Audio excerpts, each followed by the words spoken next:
Kila nchi ina mipango na kila uongozi una ndoto. Ndoto ya Daktari Samia Suluhu Hassan katika mkoa wetu wa Arusha ni kuhakikisha wananchi wanatengeneza pesa. Ameweka kila aina mazingira kutukuzia utalii wetu, na leo sisi ni mashahidi ya kwamba wananchi wanaendelea kunufaika na kazi kubwa anayoifanya ya kukuza utalii huku akilinda amani na utulivu wa mkoa wetu na nchi yetu kwa ujumla. Hajaishia hapo, kafanya mambo mengi, na sasa tunaona ujenzi wa viwanja vinavyoendelea katika mkoa wetu wa Arusha, ikiwa pamoja ya kuchagiza katika sport tourism, kuwaleta wageni kwa ajili ya michezo lakini kutengeneza pesa. Tutakwenda kujenga ukumbi wa kimataifa ikiwa ni sehemu ya conference tourism. Na hatimaye ndoto yake nyingine ni kuhakikisha kwamba tunakuwa na hospitali kubwa ya kimataifa, medical tourism, kuhakikisha kwamba nchi jirani na Afrika kwa ujumla wanakuja Tanzania Arusha kwa ajili ya matibabu. Leo nimewaletea habari njema.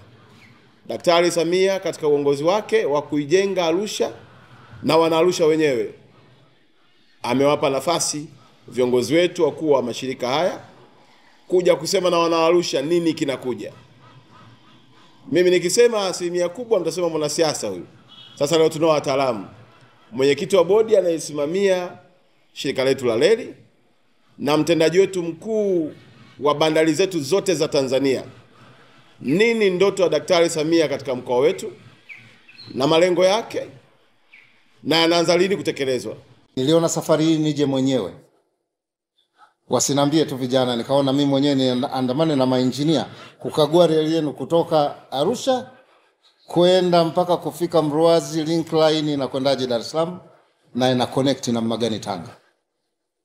Kwa sababu tunachotaka kufanya, tumepata mradi wa tripu wa kukarabati reli yote hii nzima. Kama mnavyoelewa sasa hivi haina ufanisi mzuri. Tunakwenda kwa spidi ndogo sana. Kilomita 30, kilomita 25 kwa saa. Lakini tunataka tukarabati, tuinue uwezo wa reli, tuwe tunakwenda kilomita 70 kwa saa.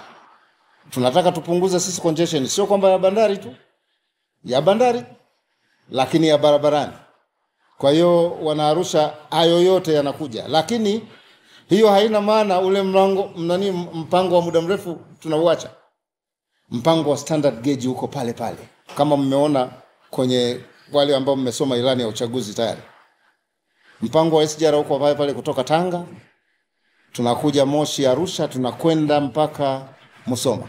Kwa nini tunakwenda Musoma? Tunakwenda Musoma kwa sababu katikati hapa kuna madini mengi sana. Engaruka tunapitia ile madini yale ya ashi ile. Kwa hiyo ndugu zangu, hapa Arusha mkae mkao wa kula kama anavyoelezeni huyu bwana mkuu wa mkoa. Maana yake mkuu wa mkoa hapa kaamua, na sisi tumeona tuje tumpe support, tuwaelezeni mkawaeleze wananchi. Sisi mamlaka ya usimamizi wa bandari tunatangazia wafanyabiashara wa Arusha au wa Tanzania wote kwa ujumla kwamba tunatoa nafasi kwa yoyote yule atakaye interested tuungane na mamlaka ya usimamizi wa bandari kutengeneza bandari kavu Arusha. Sisi tayari tuko tayari kutoa vibali, mizigo hiyo inapokelewa na kuwa cleared kutokea hapa Arusha. Maana yake ni kwamba unaweza sasa badala ya kupeleka container lako bandari ya Tanga utalileta katika bandari kavu ya Arusha, litapokelewa na litaanza utaratibu wa kusafirishwa. Lakini mizigo inayoingia nchini sasa unaweza ukaclear mzigo wako kutokea katika bandari kavu hiyo ya Arusha.